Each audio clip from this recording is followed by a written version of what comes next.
It's Shrek night on The Masked Singer, and we have Group A back. 4 become 3 by the end of this episode. Let's talk The Masked Singer.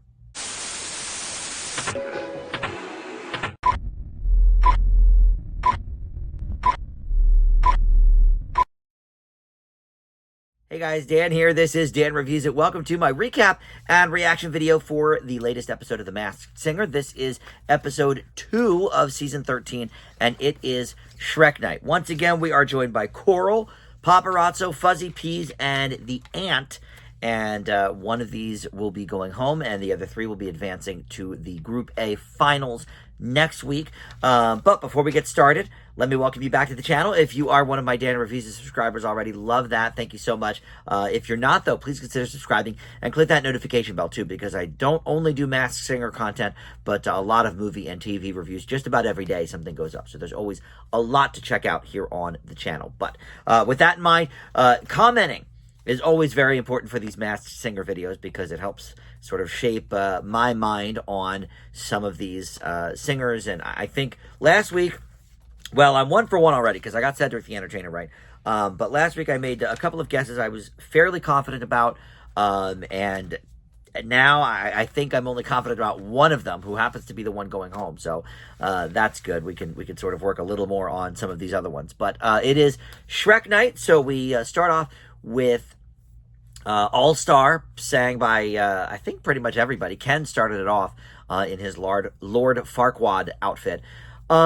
It's interesting because Shrek is not a Disney property. Fox is owned by Disney now, but it's DreamWorks, and they're celebrating the DreamWorks, I forget what Nick said, I think 30th anniversary, which would make sense, yeah, because they had some movies like in the late 90s. So they're celebrating that. And they've done Trolls Night, which I believe is also DreamWorks. So yeah, it's owned by Universal, which owns NBC. So I don't know what the synergy is here. But in any event, obviously DreamWorks paid them some money, so we're doing Shrek Night, and all the songs have something to do with Shrek, and all the clue packages have to do with how the singer relates to somebody from the Shrek universe. So with that in mind, we start with Coral. And she said she is bringing the big donkey energy, the BDE. And we both have zero filter.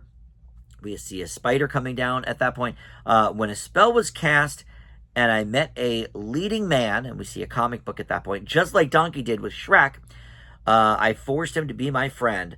But then I noticed his confidence, and he liked all my dumb jokes. And from there, we accidentally fell in love. So maybe it's more like Fiona and Shrek. And then we see a werewolf in the moonlight at that point. And she says, so this one's for my Shrek. And she sings Accidentally in Love. She sort of alluded to that with the clue package. Love that song. Counting Crows did that originally for Shrek 2. And she does her version here. And then, like previous seasons, last week they didn't really do this for whatever reason, but there is a specific post-song clue this week, and this time it is the fairy tale of the performer, because obviously we're in this fairy tale motif with Shrek. So Coral says, Coral and the Silver Screen. It's like a big book they bring out and open up on the stage. Coral and the Silver Screen. She says, with a little magic and a lot of hard work, you two can sing and dance on the silver screen. All right, so the guesses from the panel: Anna Kendrick from Rita, Dove Cameron, also from Rita. She was back and forth between the two. Jenny thought it might be Haley Steinfeld. She does one of the voices in the Spider-Verse movies, so the spider coming down might be for her. And then Robin thought it might be somebody from Riverdale, Lily Reinhart.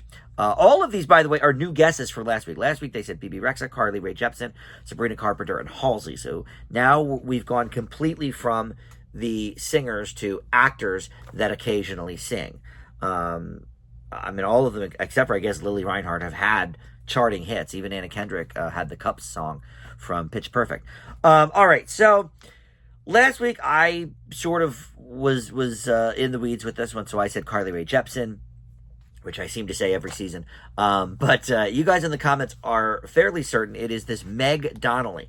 Now, this is a person I've never heard of until I was looking at the comments last week. So I looked into her because I knew nothing about her. I didn't know the name. She was on American Housewife, which was a popular show for a few years on ABC. I never watched it, so I didn't know her from that. She is also in the Zombies movies on Disney Channel, and there is singing in that. So okay, that definitely helps along with the voice and stuff. She is known for acting and singing. And as some of you pointed out in the comments, in the clue package last week, we did see an American flag, so that could certainly be for American Housewife. But here's the thing. I looked into some of these other things because I looked at her whole filmography last week when I never heard of her. I said, well, I better brush up. The Spider comic, she's not a part of Spider-Man as far as I know. Now, in terms of the comic book stuff, she did have a voice role in, I believe it was something with the Justice League. So there's your comic book entry. A werewolf? I don't know. I mean, a werewolf is not a zombie, but maybe there are werewolves in the zombie movies. I've not seen them, like I mentioned.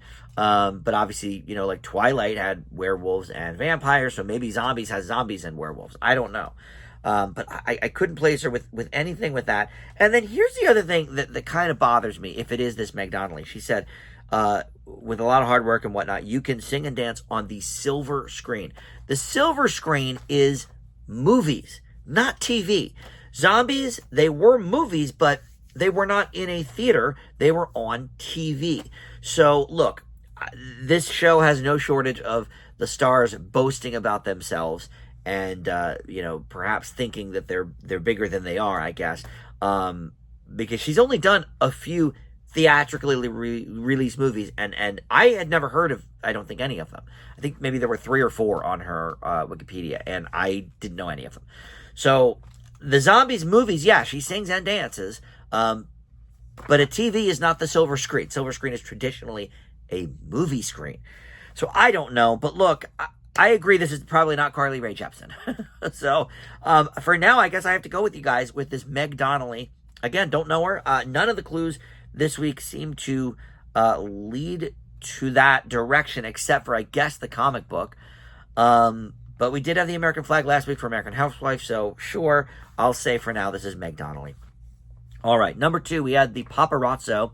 And he said he might spill that was last week. He said the Shrek teaches you it's what's on the inside that matters most. And a hero of mine showed me exactly this. Someone who made a deep impact in my life.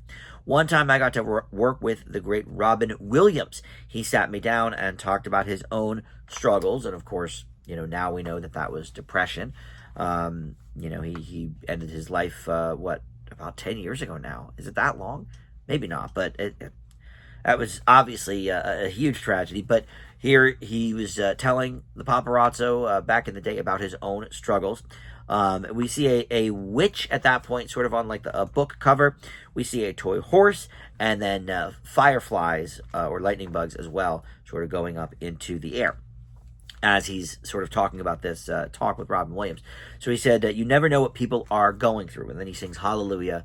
Of course, there's been so many versions, I guess, Leonard Cohen, Jeff Buckley, and I guess it featured in the Shrek movies. It's been a while since I've seen them, but I guess maybe it features in the Shrek movies.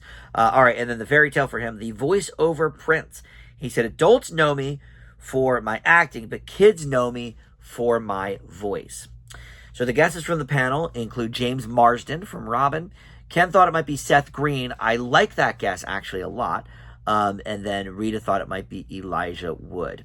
So last week I had thought maybe Macaulay Culkin. Ken had said Kieran Culkin.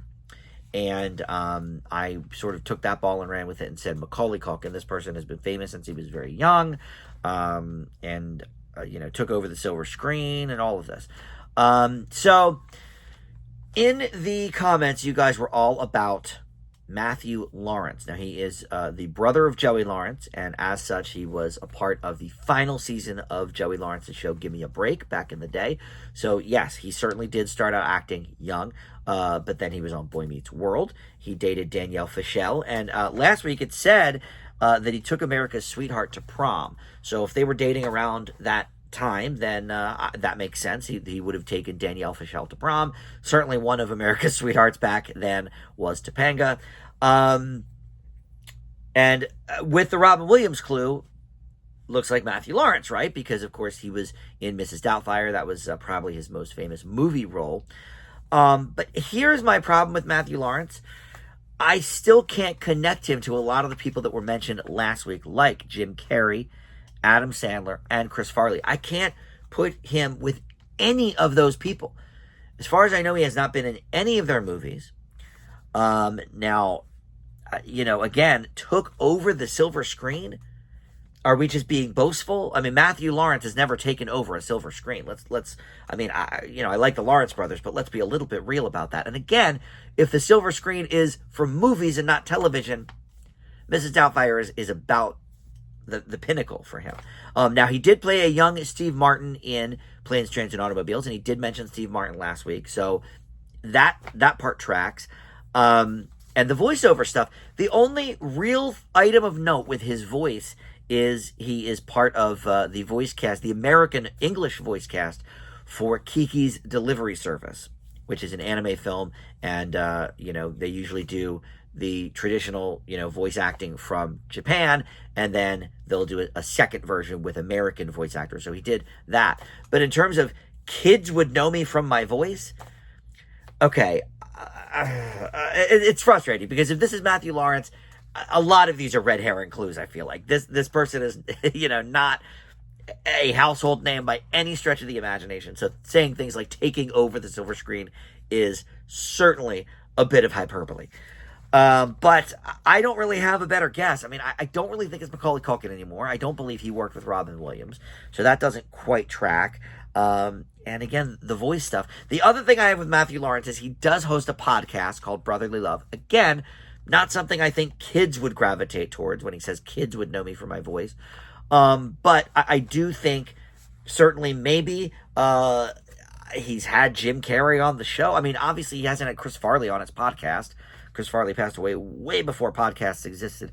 So I don't know. I mean, look, honestly, I'm still in the weeds on this. I don't really think this is Matthew Lawrence, but I don't think it's James Marsden or Elijah Wood. I don't really think it's my Macaulay Culkin guess anymore. So listen, please, if you are on that Matthew Lawrence train, let me know in the comments, how are we connecting him to some of these other people? How is he connected to Jim Carrey, for example? Just let me know so I can stay on this train with you. But for now, I will say Matthew Lawrence, but I don't know. I'm really not feeling it from these clues.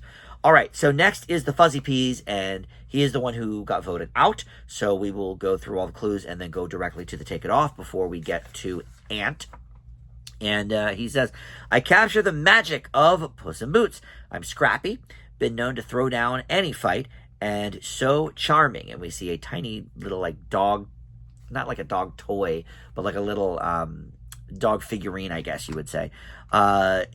He says, I've been enchanting all the mamas left and right. And we see a postcard that says greetings from Spain. And then he says, and then I saw her face and her big, beautiful eyes. And he goes on a little bit to talk about meeting his wife. And then he sings, I'm a believer, because, of course, that has the line, I saw her face. And that is obviously a song associated with Shrek. And then we have his fairy tale, says, the Fuzzy Peas and the even fuzzier statue. He says, of the many awards I've received, my favorite may be the one that looks just like me. So the panel was thinking awards, but it said the fuzzy statue, which could be an award. Certainly they call the Oscar like a statuette. But does this person actually have a statue? Because he said, my favorite may be the one that looks just like me. An Oscar does not look like anybody specific. Neither does a lot of those other awards. So I'm thinking this person might actually have a real statue in his honor, maybe in his hometown or outside an arena or something. All right. And then the initial guesses, they all went with at the end. So I'll sort of skip over those and go to the clue case. This season, brand new, we have the clue case. As someone is getting voted off, the panel gets one final clue that hopefully helps them steer their direction a little bit. This one did not. It did nothing for the panel, actually. It did do something to cement mine. But so since the Fuzzy Peas is going home, they presented the clue case, which was a golf ball and a golf club. And he says, I love this game. The second favorite glove I own is my golf glove when I put that on. All right, well, the guesses from the panel, I'll go over mine in a second because they do not match up with anything that's been said so far for the Fuzzy Peas. Jenny said Antonio Banderas. Rita went with Cesar Millan, a lot of dog clues. So she keeps going with the dog whisperer. Ken thinks it might be Pitbull, again with the dog clue, and greetings from Spain. Ken says, oh, he's been there because he's Mr. Worldwide. He's been everywhere. He's Pitbull. And then Robin stuck with the guess he said last week, which is John Leguizamo, which is not a bad guess. I think that's probably my favorite of all of these. But look, last week I went with Oscar de la Hoya, and I think that is still who this is. Certainly with the clue case, when I put my golf glove on, it's the second favorite glove I own. Obviously, his boxing gloves would be his favorite. I can believe that there is a statue of him. Maybe in his hometown, I don't know. Or maybe, like I said, outside of an arena that maybe he's boxed in a lot. I'm not sure. I don't know what some of the tiny dog clues I don't quite get. But, I'm not super versed in the world of Oscar de la Hoya. But I looked it up, and you guys in the comments mentioned it as well. Last week after my video, I had suggested that I thought both his father and grandfather were in boxing. And last week he said, I'm a third generation in my field. So that would establish that. And I was correct on that. Both his father and his grandfather were boxers famously.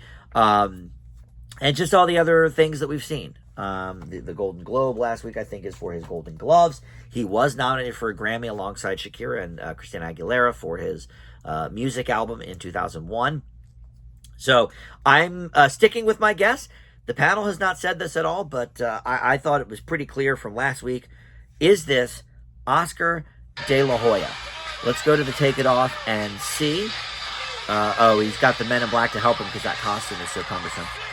It is Oscar de la Hoya, 6-time boxing champion. Nobody knew. Jenny's mouth is on the floor. Oh, they call him the Golden Boy. Okay, so that's why the Golden Globe last week. I was thinking just for Golden Gloves is like a boxing award or whatever. So, and I do think this is the correct person to go home. He was fine, but I think everybody else was better than him on the vocals. Oh, it was a boxer dog, Rita just said. The dog was a boxer. Okay. I don't know my dog breeds well enough to have really picked up on that. But like, you are a legend. I'm so obsessed. Oh, he's an Olympic champion in boxing. Okay. All right. Are we going to talk to him at all here? Oscar does have a statue in his likeness, it says. And then shares a famous name with the Oscar statue. Okay. That one's a stretch. But if he does have an actual statue of his own, that's pretty cool.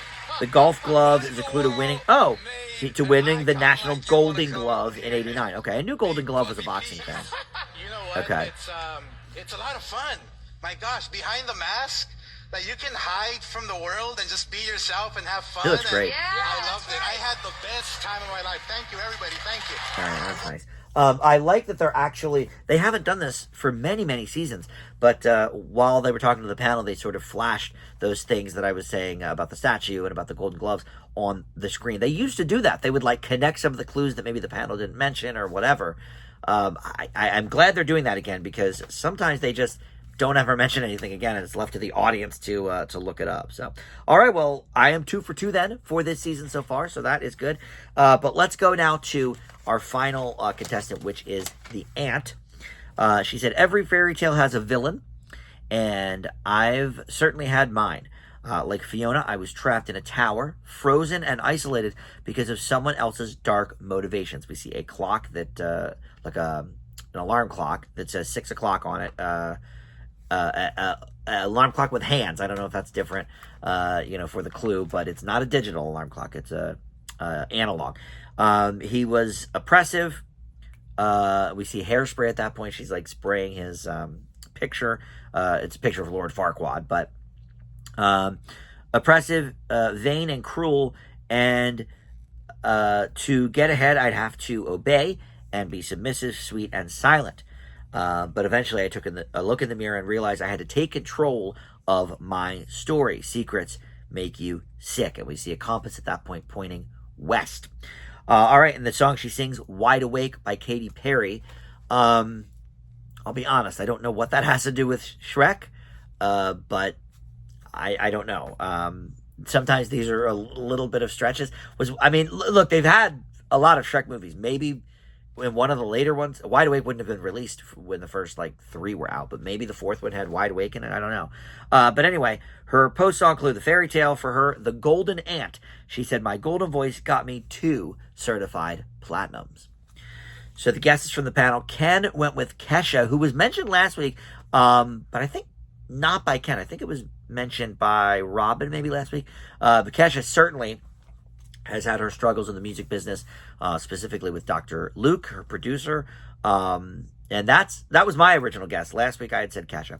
Robin this week went with Lindsay Lohan, who was said last week, maybe by Robin again. And then Evan Rachel Wood from Jenny. Certainly, she has had struggles in the industry with specifically Marilyn Manson.